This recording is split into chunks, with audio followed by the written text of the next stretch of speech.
Welcome into K-State Online. I am Mason Voth. That is Drew Galloway. Tuesday promised you more football content today, so you're going to get basketball stuff tomorrow from Kansas City, and then Friday after the K-State Missouri exhibition that takes place in Columbia. Late start for that one, 9 o'clock. I don't know who decided that. Well, I can tell you who. It was the SEC Network treating Missouri like some West Coast school. And they've got I think the SEC Network has a triple header of exhibition basketball games on Friday because I believe Kentucky, who's Kentucky played? They play Purdue or something. They've got like a high profile exhibition game and it starts at 5 o'clock Central. So my guess was, okay, there's probably one at 7 that's going then. So I think that it's actually the Kentucky exhibition, volleyball, and then K-State, Missouri. If I even remember worse. correctly. Even worse. Volleyball is meant to be shoved on ESPN Plus like every other normal school out there. So I guess whatever. Better hope it doesn't go 5 sets, folks. We'll keep an eye on that for everybody. But what we're going to do today to talk about football, real quick, I have the SEC Network schedule in front of me. Yeah, you're right. It's Texas Ole Miss. I would assume volleyball. So great. Awesome. What we're going to do today is bring out a classic. Drew clocked it immediately when I opened things up here today. And he's like, oh, that is a classic. We are going to go back to much like we did before the game with K-State and Iowa State. And turned out we were pretty spot on when we got to a draw. And then the difference in the game was just 3 points. And it played out kind of back and forthy, and both teams did some things well, did some things poorly in Ireland, and Iowa State just got the edge there. We're going to go back to the classic tail of the tape. Look, you might say it's stupid. Like, that's not how games are decided. But the matter of fact is it's a very simple way of looking at things, breaking it down. You're watching, you're listening, any of that. And it creates fascinating discussions in some areas. And I actually think, when we came to the draw with Iowa State and K-State, it felt pretty black and white on almost every position that we broke down, where we looked at it and we said, okay, I think quarterback was maybe the closest we were in the conversation. Quarterback and receiver were both pretty contested. But outside of that, it's like, okay, we know that, at the time, ability, availability, that whole thing. Prior to that, Dylan Edwards was going to be the best running back in that game. And then you look and you could say that, okay, we think K-State is going to have the best linebacker situation in that game because Voss remained. But we also knew that Iowa State was going to have the best secondary going into that game. We knew that Iowa State was going to have the best defensive line going into that game. So there were a lot of things where it was just kind of, okay, we know this. We can clock this. Now the season has gone on, and now we have 2 teams in K-State and KU out of the Sunflower Showdown that are a lot more similar in the way that they are lining up right now. So how we are going to do this today, we'll talk through this. We'll give you the quarterback, running back, receivers, O-line, tight end, defensive line, linebackers, corners, safeties, special teams, and then everybody's always asking, "Got to talk about the coaches. Got to talk about the coaches." Okay, we will. We'll even talk head coach, OC, DC, all that stuff, so people can get mad or happy. I don't know how you're going to feel about the way that we break it down. We go in order of really just like traditional talk offense first because it is the most important thing that you can do in any sport. But just, ask K-State soccer, they're a little bit more defensive minded. That's good for a scrappy team, but you got to score goals to win games, get those points. So it's important. So we're going to talk quarterbacks first. Quarterbacks, obviously in this game, very polarizing within their own fan bases for the other fan bases. I think both sides enjoy talking about the other team's quarterback just as much as they do their own quarterback. And they like talking about their own quarterback a lot. So Avery Johnson, Jalen Daniels, 2 of the more high-profile players for these programs in a while. So, Drew, the floor is yours to break down who has the edge at quarterback, K-State or KU. This, I think, is the toughest one of them all. This is I've been going back and forth on this one. Both quarterbacks have really good stats, and I post this in the players of the game through the first 7 games for K-State. Is like it doesn't feel like Avery has had as good a statistical year as he had, but a lot of that I think kind of stems from just how bad the Arizona game was. Then on the opposite side, Jalen Daniels is having a renaissance kind of year, kind of looking back to where he was at various points of his career. 18 touchdowns, 2 interceptions, has turned the ball over way less than last year. And I think that if you're like a Kansas fan, you're probably attributing that to just a lot of rust from last year, kind of getting knocked off this year. I'm still slightly giving the edge to Avery Johnson. I think that the ability for him to run the ball is just slightly more explosive and can win you more of a game than I think that Jalen Daniels can on the ground. Daniels is a pretty good runner as well. But I think that the ability to really hit the home run in the run game, which we still haven't really seen from Avery yet, but just the ability that's there. And I know that that terrifies teams more than like Daniels on the ground, because I think that they're actually very comparable throwing the ball this year if you really dive into it. Well, Jalen Daniels did try to win the game running the ball last year, and he fumbled twice in Manhattan.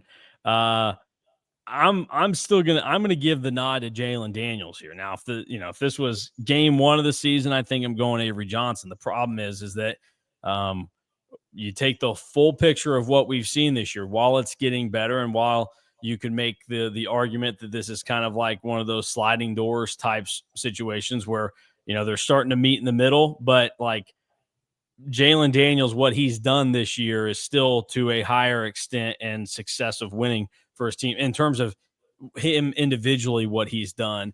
It doesn't mean that I wouldn't want Avery Johnson in this game. It's just that, I think that there have been enough questions and shortcomings with his game at times this year that while those could certainly be coming for Jalen Daniels, and he has his struggles and has his moments in games like this.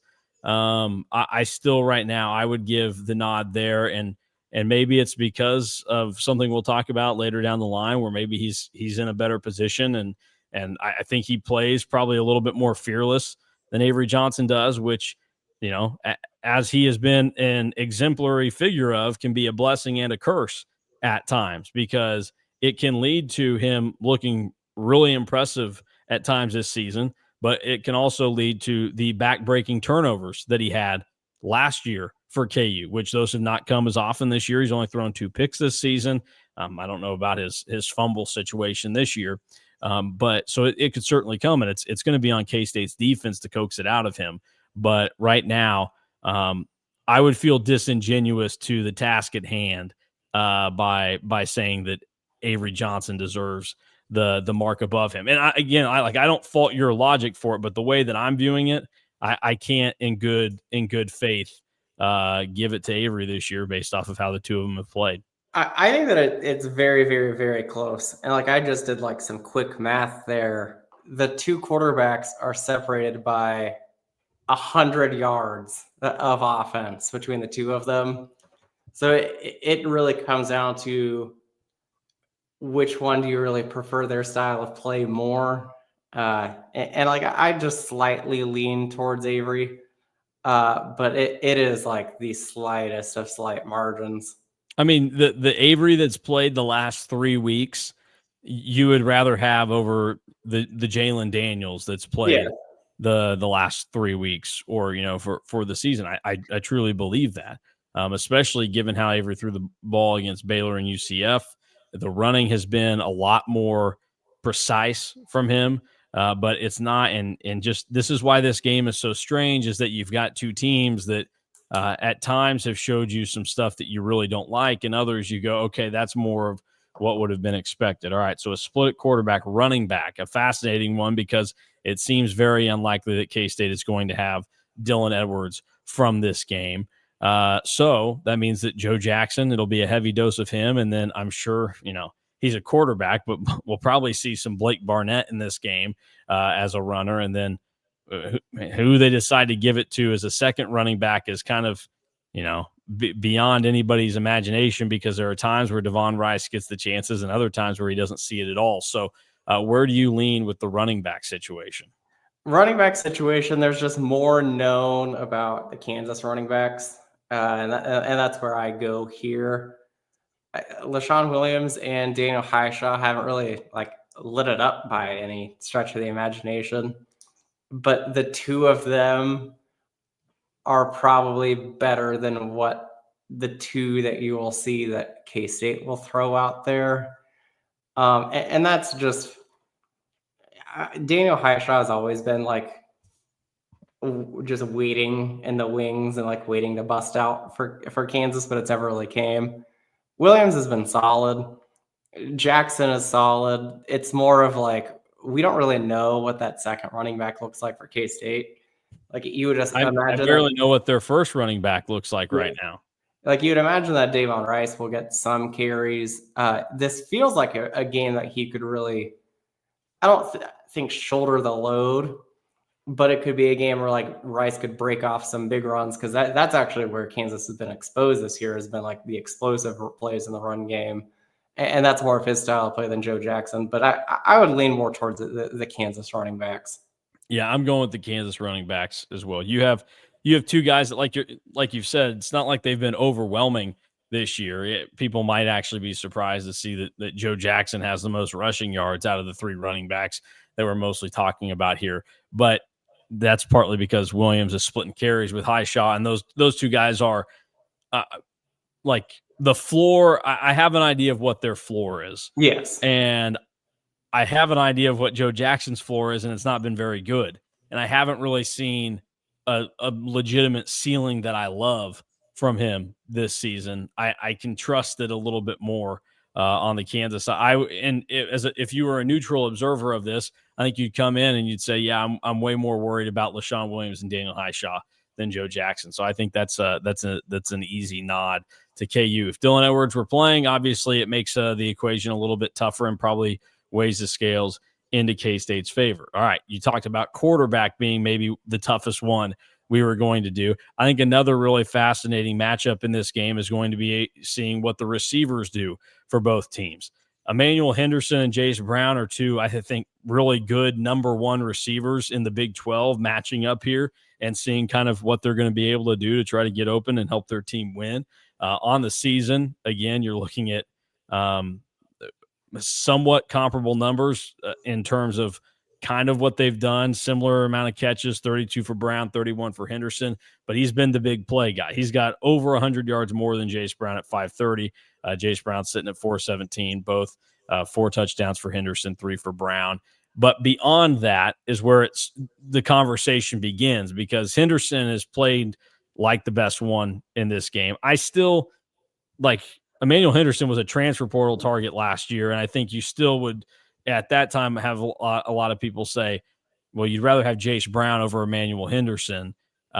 Maybe that conversation changes as a bigger picture deal. It also is, again, somewhat determined by what the offense dictates, because K-State has Jerron Tibbs sitting there with 360 receiving yards and Jerron Bradley with 178, and then tight ends involved. Again, we're going to talk so much about how comparable the baseline production, the generic stats look for these teams throughout this.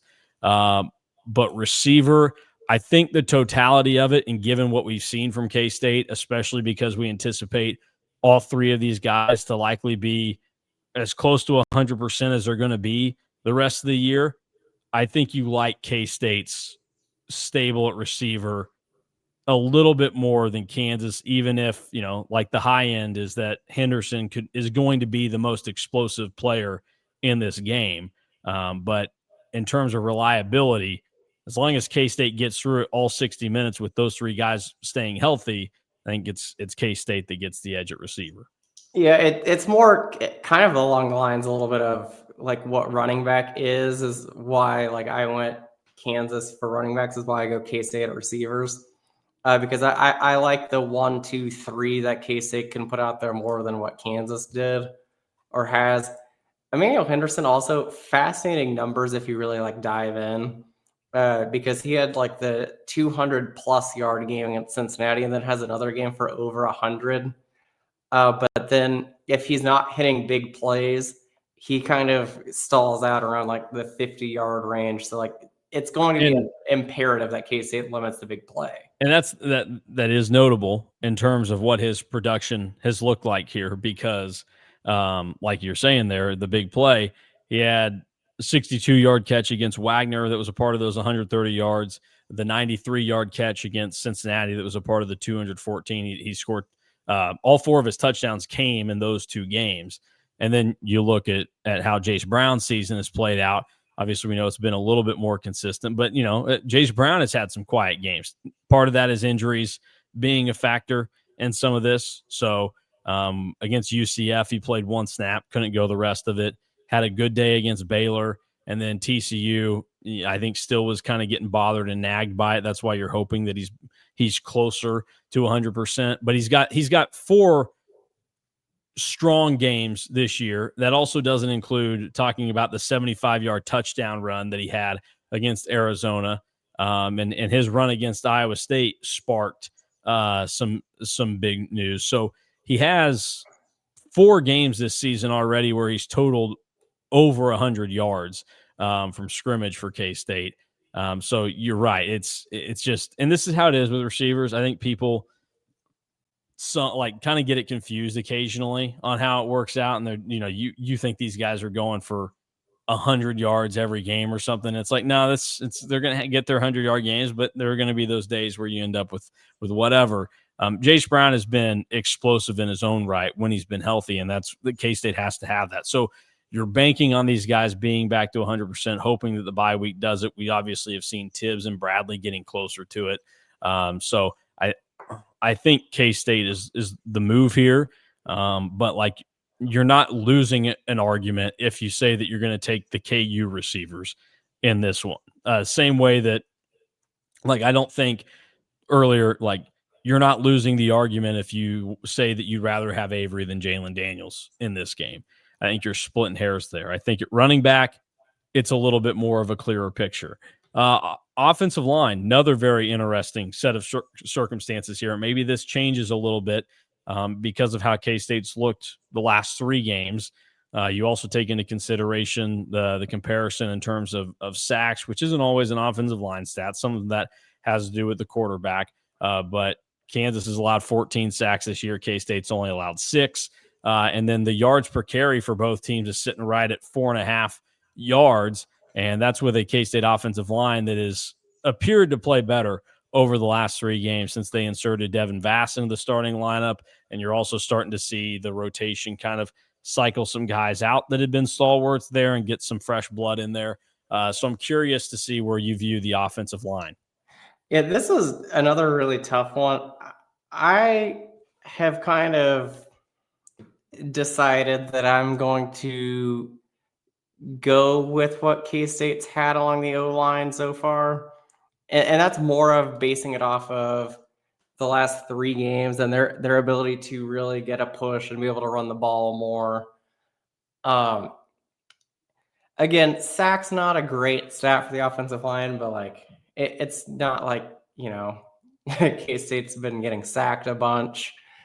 And I know that a lot of what KU did kind of got skewed by, Texas Tech has a crazy, crazy defensive line.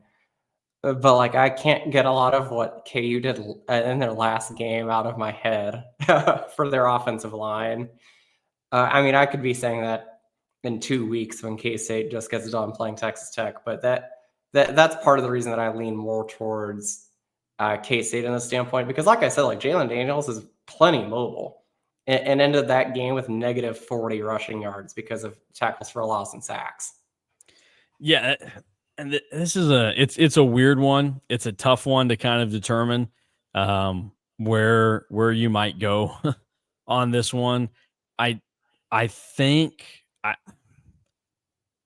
this is the one that I'm probably the least confident in my answer. This is more so just my thought on both offensive lines, is that I don't think there's anything particularly special going on with them right now. like this isn't a situation where you're pointing out 2 years ago going, well, the line's a little bit weaker, but like K-State, left side, you still have KT Leviston and Cooper Beebe. Like, I don't know that you have that with any of these sides that you're looking and going, well, there are some spots that you're just not going to be able to penetrate.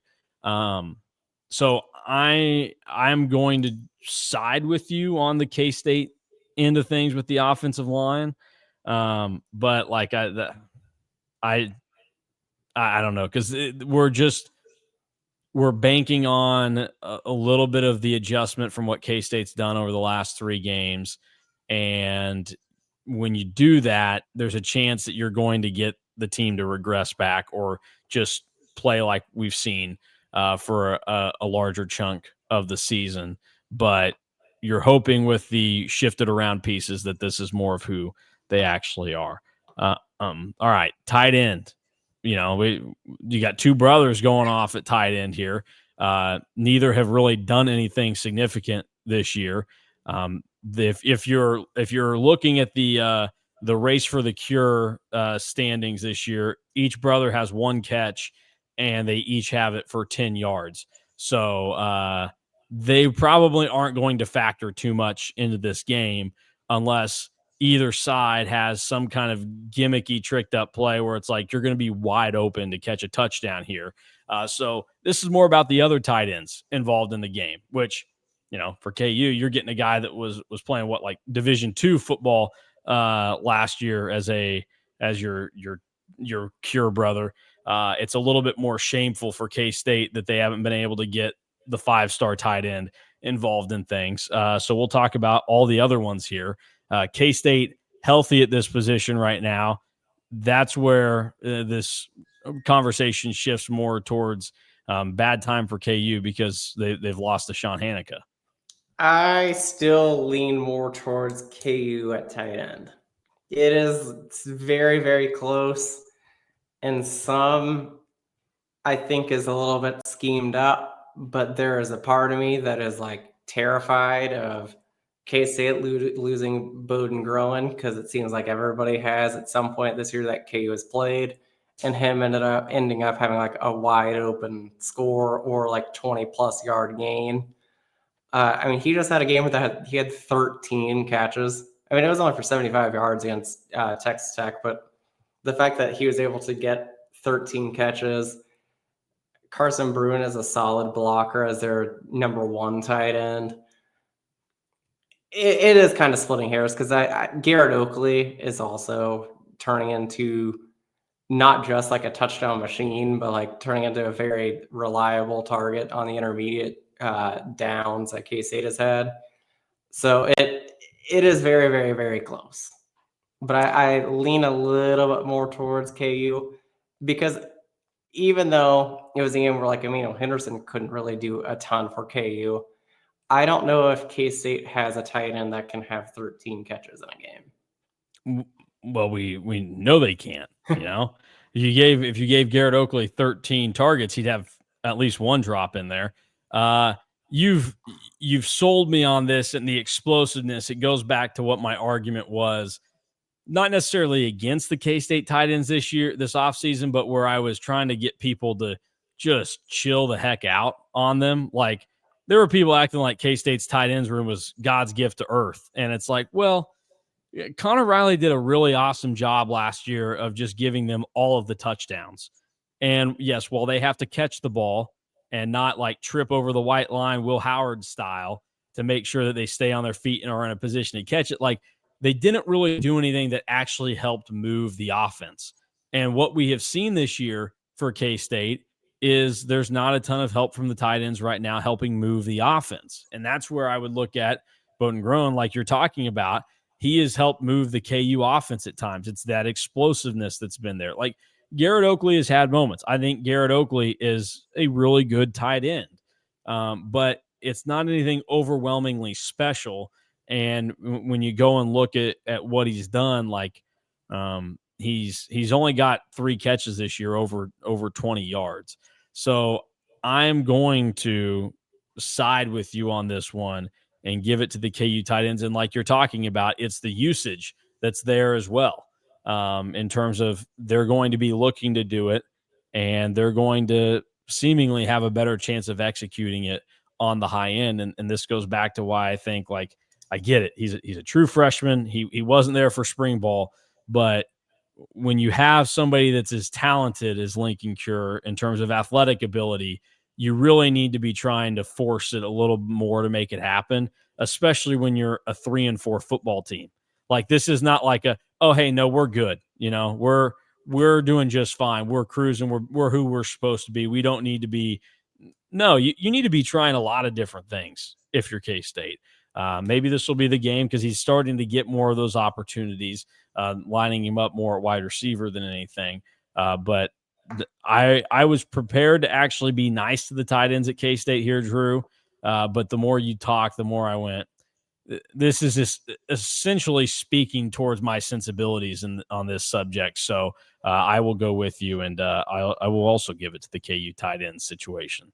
So Another tough one with defensive line.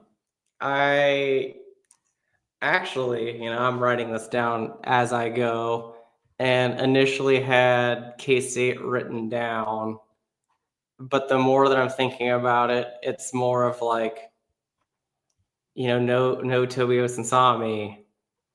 You kind of worry about other pass rushers because there hasn't really been much of a pass rush by defensive linemen this year. Ryan Davis has been kind of MIA after being like the biggest winner of the offseason. The best defensive tackle is actually Malcolm Alcorn Crowder, which I don't think anybody guessed coming into the year. I don't love either defensive line going into this game, but KU's is like their best defensive lineman is going to play, and K-State's is not. So I think that's where I go. And like the two of the weaker situations this year for KU, Missouri and Texas Tech, like one of the things that was worse for them was their pass blocking in those games. And K-State just lost their best pass rusher. So like the thing that dug KU into the hole, like I was driving home from Manhattan, so it's, believe it or not, really tough to find a station that's playing those games. So the bits and pieces that I could pick up from the ESPN station in Wichita as I'm driving just south of Junction City is just hearing Brian Haney like just taken aback by how overwhelming the Tech defensive line was on KU's offensive line in that game. And so you're like, if there is a legitimate weakness for like how this thing goes, you want it to be K-State's defensive line attacking the offensive line, but I just don't know that they can do it without Toby Osunsami. I mean, like the most important guy in this game on the defensive line for K-State might have to be Malcolm Alcorn Crowder, because like we know that Tech on the defensive line, their tackles are really good. So that's a way to kind of help overwhelm things. So it's just, you look at what K-State has there now, and it's hard to see the vision because, like you said, Ryan Davis, the only thing that I've known Ryan Davis has done this year is he committed a personal foul hitting a guy out of bounds at Arizona. Like, he hasn't been involved. Cody Stufflebean's been better than what maybe I thought he could be in his K-State career, but like it's just a pretty solid baseline. And you go, how much of that is because he had Toby Osunsami on the other end? And so you need somebody else to step up. Like, you need the younger guys probably to be the ones to bust through. So I've got to give it to the KU defensive line because they're closer to full strength, and there's just so many questions once you take Toby Osunsami out of the equation because, like you said, Malcolm Alcorn Crowder started the year probably the third defensive tackle, and he's been the best one. And it's disappointing to see. I don't know if it's a regression, but it's a failure to stay at the level or meet the expectations that were had for certainly Damian Ilalio and Uso Seumalo, guys that have been here for a long time now. I think that defensive line might be the toughest one on here because neither are good. Like that is kind of where I'm at. And then at linebacker, I'm going with K-State. I think that, we saw Desmond Purnell look probably the most comfortable he's looked in his entire K-State career against TCU. Austin Romaine, outside of one game in his entire career, has been kind of awesome as a true junior. KU's linebacking core is solid. I think that Trey Latham has been really good transferring in from West Virginia. But Bingley Kamara might actually be their best or the most important linebacker because of what he has brought in. But I think that Purnell and Romaine's floor is a little bit higher than the KU linebackers. And some of that is just availability. Bingley Kamara is really willing to go in and get himself kicked out of games because he has twice so far this year. Well, and I mean, if there was ever a game to get booted, it would be this one. You're juiced up. This is the biggest opportunity for KU football in some time. So maybe this is the one. Maybe he and Ryan Davis can have an ejection. Well, I guess Ryan Davis hasn't gotten kicked out for his late hit. Logan Bartley has though. So we'll see how that goes. Although at the time, I think most were in agreement. Logan Bartley's ejection was just like it's good to see somebody's flying around, like actually trying to, play hard out there. His also was that classic case of what do you want a defender to do? Like, do you let him catch the ball? I don't know. Yeah, this isn't Hutchinson YMCA football. This is Big 12 football. I will also give it to the K-State linebackers. Look, I understand that Austin Romaine has been maybe not as like in your face about how good he's been this season. He's still been good, not to the level he was last year. But the two of his last 3 games, I think, have been pretty good for K-State. Certainly the UCF game. The UCF game might have been his best game he's played at K-State. Struggled a little bit against Baylor, but then gets back to being a little bit more like himself against TCU. Des Purnell had an amazing game there, and it's along the lines of what he said in the summer, which was that he wanted to be, making more splash plays. Well, he did it against TCU. His play is going to be huge in this game. So you're right. I think, like you talked about Kamara, like he is dangerous for KU. In a good and bad way. Yeah, exactly. Like, which, is kind of what you want out of your linebackers is you want them to be riding the edge because sometimes it's going to work out and sometimes it's not. But I think given the totality, and I still think Austin Romaine's really good. So you give it to K-State. But again, this is where we're talking like we haven't really hit one yet where it's a slam dunk to give it to somebody. By the way, I meant to say this during like my portion about the K-State linebackers. Wanted to point out somebody that's playing a lot better over the last handful of games. Has kind of gone unnoticed because he only comes in every once in a while for spot plays. Gabe Powers has played a lot better in the last 2 or 3 games than he was at the beginning of the year. Yeah, and I would also say that like you can go and see just based off of usage, and then also once they're out there is starting to seemingly be a little bit more trust in terms of some of the other guys that are getting used because like Rex Van Wy I think is up to his availability out there a little bit. So I don't know. Basically, I know we've got a little bit more to go here, but the more we get into this, the more you just realize like these are very much 2 500 teams that are just like, oh, there's some good here, but there's also some, okay, that's not very great. And you're like, what? Like, there's nothing special about these 2 teams. No, this next one, though, I think is maybe the easiest one. Oh, all right. Well, then fire up about the corners, which were much maligned early in the season about K-State, and were also a point of concern in the offseason. Okay, so are we doing corners and safeties, or are we just doing all DBs at once? Let's put them all together. Let's put them all together. Okay, corners and safeties. That's where I think that it's not really a contest. I think that K-State's secondary is a lot better than KU's, and more so of like not allowing like yardage or whatever. It's more so like for me, K-State has forced a lot more turnovers in the secondary than what KU has. Which is stunning to hear, by the way. Yes, like diving into the numbers because, spoiler alert, my fact or fiction this week is talking about turnover margin because K-State has actually won it the last 4 games. It doesn't really feel like that from the beginning of the year. But KU is a team that does not turn the ball over and doesn't turn you over, which is a fascinating kind of way that that's kind of gone about. And K-State has only turned the ball over twice in the last 4 games.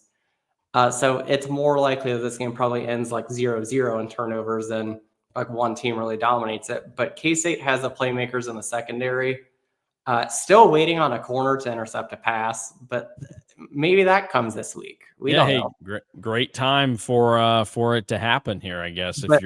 But safeties have made plays in the passing game, getting interceptions. Safeties have made plays popping the ball loose. So that for me is kind of where that lies, is like, if you have the playmakers that can force turnovers, why wouldn't you give that over the other team that doesn't really turn you over much? Yeah, it's going to be kind of fascinating to see how this goes. Like I think some would be surprised at I think Donovan McIntosh after the early going of the season, kind of like skirted, to a better spot. Like early on, I think it was like, oh, this isn't very good. But he and Zayshawn Rich, I think, best games of the season for the corners against TCU, and they had started to get better before that. And then like Quay Moss has been kind of what we anticipated him to be, where he's turning into that playmaker, splash play type guy. He's flying all over. He's bringing the energy too.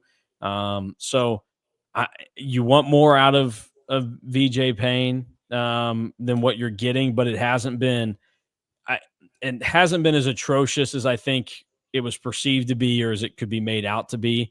And then I would also like Gunnar Maldonado started to look a little bit healthier. The concern for K-State is that, and maybe the tide turn and the curse has been lifted when picking up the scoop and score, but like Wesley Ferris just had I don't know, you can call it a bad year, you can call it an unfortunate year, whatever it is, but like he's been a victim of a lot of big plays this year, and so you worry a little bit about what might happen when he's out there. But I think in totality, you're talking about big plays, and that's how this game's going to be determined, is turnovers and stuff, like the small things. And so, yeah, you can give the edge to K-State here. Yeah, Wesley Fair, like I talked about before, kind of suffering from that Julius Brents in his first season syndrome, where he just happens to be the person that gets mossed. Yeah, you're hoping that everything turns the corner here. Are we going offensive coordinator next? Well, we got to do special teams. How dare sorry. you forget the most important phase of the game? This is everything. So this is kicking, punting, returns, whatever you want to include in the special teams.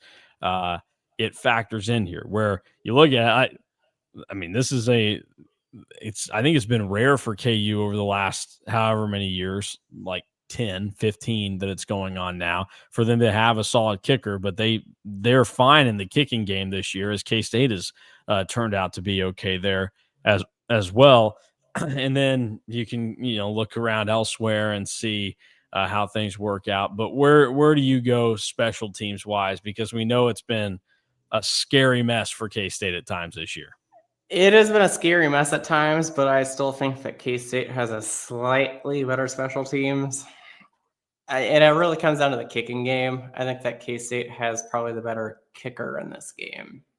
But and this is also me saying that K-State special teams is better with Bryce Norrenberg also returning. If Norrenberg isn't available, I actually probably lean more towards KU. Yeah, that's fair. Because Emmanuel Henderson, like we've talked about, hits a bunch of big plays. He's also popped a huge kick return this season as well. So some people might be surprised to hear this, but K-State and KU are number 1 and number 2 in the Big 12 in average kick return yards this year. K-State's first at 28.2, KU's second at 27.8. And the two teams are two of the only 3 teams in the Big 12 this year with a kick return for a touchdown. Do you know, Drew, who the only other team in the Big 12 with a kick return touchdown is this season? Okay. I should also mention punt returns too, because there are no punt returns. So only 3 return touchdowns this year in the Big 12. K-State has one. KU has one. Who has the other one? The other one, I think, is Houston. It's UCF. Oh, okay. Which you might be able to kind of glean from this. UCF is 4th in average return yards. BYU, the only other one that's there in the middle. So kind of fascinating, I would say. KU, a little bit more of a threat to try to return a punt. They've returned it the most times in the Big 12 this year at 17 attempts, and then K-State at 10. So obviously KU is looking for the spark there. But as we know, in the last couple of years, the punt situation has gotten KU into trouble.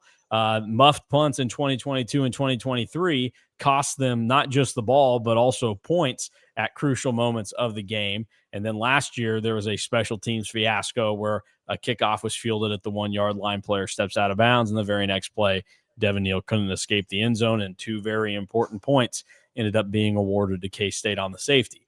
So, I mean, you would like Bryce Norrenberg to be healthy, because you started to see that he could be a legitimate weapon for K-State, to help kind of give you that spark. And you hope, he had the 1 fumble against North Dakota. Hopefully it's out of the system now. He's got that a little bit more under control. The punting thing is significant. Yeah. In terms of how you view it, K-State is 12th in the Big 12 in terms of net punt yards this year. KU's 5th, so they're better in that area of things. I think you give it to KU just if it was a normal set of circumstances, where I think you talked about Emmanuel Henderson. He's going to be playing in this game. You like that.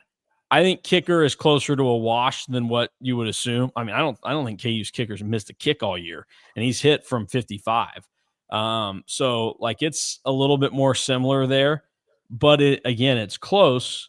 And what I go back to is that in the last 3 seasons, a special teams error has cost KU momentum and in some ways the game. Not as much in 2022, because K-State still ended up winning by 20. But opening drive of the game, KU's getting the ball and they muff a punt that K-State lands on. The next play is a Malik Knowles touchdown. The next year, K-State looks like they're stalling out. They punt, but they get the muff and they take it down and score. Boom, momentum carrying their way. And then the safety last year that came off of the poor kick return. And so while you cannot trust Nate Katzer a ton, his unit has not been the problem in the game against KU last year. KU made the error again. And so I will give it to K-State here, but you definitely need Bryce Norrenberg to play to feel like it. I did just talk about that I was going to go K-State, but I'm switching it to KU. Just good. The ability for them to be able to pop a kick return and not knowing if Norrenberg is going to play yet kind of skews that. No, I'm glad you did that, because I think that this is a situation that warrants it. Needed to be split. So if I had said all that and I had my logic for why I went with it, I would have had no problem flipping the other way. This is both teams have their Achilles heel in this area. It's just a matter of who's going to get it stabbed in this game. The last 3 years, it's been KU. Is it going to be K-State this time around? You would certainly hope not. Or Nate Katzer is going to have he's going to have people spitting in his food if he's out dining in Manhattan. So he better hope that does not happen. All right, that concludes the player portion of this argument. Let's move on to the coaching situation. We'll save the head coach for last. 2 guys that their fans are not enjoying their situational awareness or their press conferences over the last couple of weeks. Let's talk offensive coordinator. Very fascinating topic of the discussion here. Where do you go on the OCs? I lean more towards KU in terms of offensive coordinator. I just think that what they do, you can tell they scheme a lot of guys open. and like that gives you a lot of bonus points in my book. So I probably lean more towards them because, again, we've talked about this like a few times without actually like saying it. A big play is probably going to win this game one way or the other. Yeah. And one team is much more likely to have those happen or take the chance. Like that's kind of the thing here is where when you look and see how the offenses are kind of predicated, where a little bit more of a reserved move by K-State and how they handle taking their chances. And we've said after the TCU game, they need to be taking more based off the plays that their receivers have been making for them. Other coordinators, defensive side of the ball. Joe Klanderman needs to cut it with the blitzes and just leaving everybody exposed out there. But when the dust settles and you look past that, it's not been as bad as it could be. And I think their timely defense is starting to get a little bit better.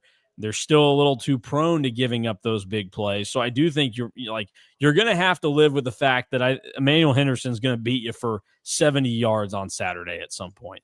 But everything beyond that in this game, where do you go? I still lean towards Joe Klanderman. I look at it as, the KU defense has been what has lost them games. It hasn't always looked pretty for the K-State defense, and you could make the argument that they kind of lost the game in Ireland. But even still, even if Carson Hansen does score that touchdown or Iowa State punches it in, like it's still allowed 31 points in that game. They only allowed 20, or then they still only allowed 24 total because Iowa State didn't score. And then Army game, they still only allowed 24. Again, was not pretty, but like that's still, when you look at it in totality, like that's a game that is that you gave your offense a chance to win. Arizona only allowed 23 against Baylor. The offense or the defense only allowed 26. So like you look at it as like the defense has always given the K-State offense a chance outside of like just not having the ball against Army. So, and then KU's defense has just been even more susceptible to the big play than K-State's has been. Yeah.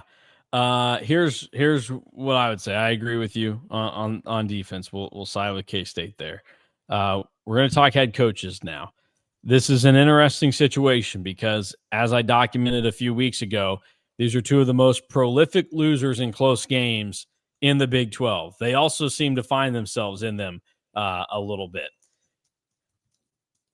Who has the edge with the head coach in this game? Because I have a fascinating way of looking at this that we'll bring up here in a second, but I'll let you go first here. Yeah, I'm still going K-State. For me, it's more about what have you done in your entirety of your career, and up until this point, the floor of Chris Klieman has been a lot safer than the floor of Lance Leipold.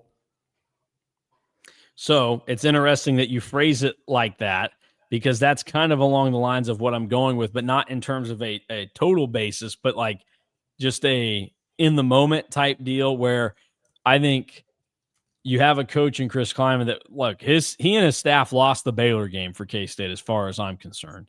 And they have struggled in some areas where I just go, what are you doing in those spots? But it's more just like generic, oh my gosh, like this is on the coach, that whatever. Not like anything that you can explicitly say that was really stupid. And I think you have some more moments like that with Lance Leipold, where on the other side, I do also think that you have a little bit more of the like explosions of genius from him, and he's willing to take more risks. So when you talk about the floor being safer for Chris Klieman, I think that's on like an individual game by game basis too, where it could Lance Leipold could do something on Saturday that is either so ingenious that it wins KU the game, or it's going to be, why did you do that right there? How does that happen? And you just sealed our fate, or you were about to cruise to winning the game, and now K-State's got the ball going the other way, or you gave the ball up at the K-State 38-yard line or something. Like or the KU 38 if you're KU moving the ball. So like a short field for K-State. Like I just think there's a world in which in this type of situation, you want to take the guy that you feel like isn't going to cost you the hardest. And I know that the pub for Chris Kleiman in terms of his coaching ability isn't the best right now, but it's also not the best for Lance Leipold. And I would also say that I don't ever think in game that Chris Kleiman is thinking about things that don't pertain to the action. And I think you now have the question, as we saw, like that KU fans have, is like, what is Lance worried about 100% of the time in game? Because I don't think 100% of the time it is the stuff that's happening inside the lines. And so in a game like this is another highly emotional game where there's going to be some significant pressure and stakes involved. And like, it's not going to be as difficult because KU is going to have the home crowd to go with it. But it's just something to consider. So, like any other game right now, like the trend is for Chris Kleiman to not win this battle. But these are two guys that are incredibly similar in terms of what their problems have been recently. And it's that they're not very good in close games. I think that you're go ahead. I'm going to total these up. Yeah, I think that you're exactly right in that it is most likely going to be a close game. But I think that Chris Kleiman is more prone to making a decision that goes more correctly in a close game. And like I think the biggest like thing that we see with that was actually the 2022 Big 12 championship game when Sonny Dykes makes the decision to go forward on that 4th and goal instead of kicking the field goal. Like you lose the game there if you don't make the 4th and goal, which obviously TCU didn't.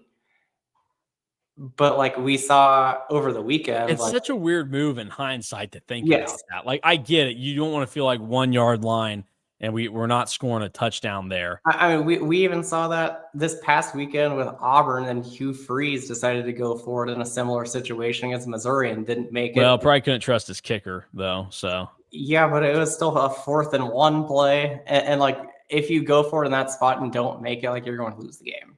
Yeah. And like to a certain extent, like we've seen Dave Aranda do stupid stuff that like cost them the games too. So you don't see that as often for K-State, but you can go ahead and say who wins this tail of the tape battle. Final score: K-State 14, KU 10. But it doesn't feel as, I felt like we got the right outcome when we did this exercise for the Iowa State game because it did feel at the time very decisive with each one. I mean, I don't know that we had a category here where we just went like, oh, this is overwhelmingly in somebody's favor. Like I could second guess a lot of the decisions that were made within this. So again, like it doesn't mean anything because it's just going to end with me saying after 50 minutes, hey, guess what? I think it's going to be a pretty good game this weekend. It's going to be pretty even, and you just don't know what to expect. And that's why this game is a coin flip. Like it really is up in the air on who ends up winning it. Yeah. So, all right. Well, that'll do it for us today. I'll be in Kansas City tomorrow talking K-State basketball, so we'll have plenty of coverage from that. Be back on Thursday. It'll be DYME doing the preview show. And then on Friday, Drew and I will have something football related and then live, as long as it turns out to be a semi-real basketball game after K-State and Missouri's exhibition Friday night. It'll be late, but we'll be there. And then Saturday, live after the game, K-State, KU, Sunflower Showdown. K-State looking for their 17th straight win in the series. For Drew Galloway, I'm Mason Voth. Thanks for watching and listening to K-State Online.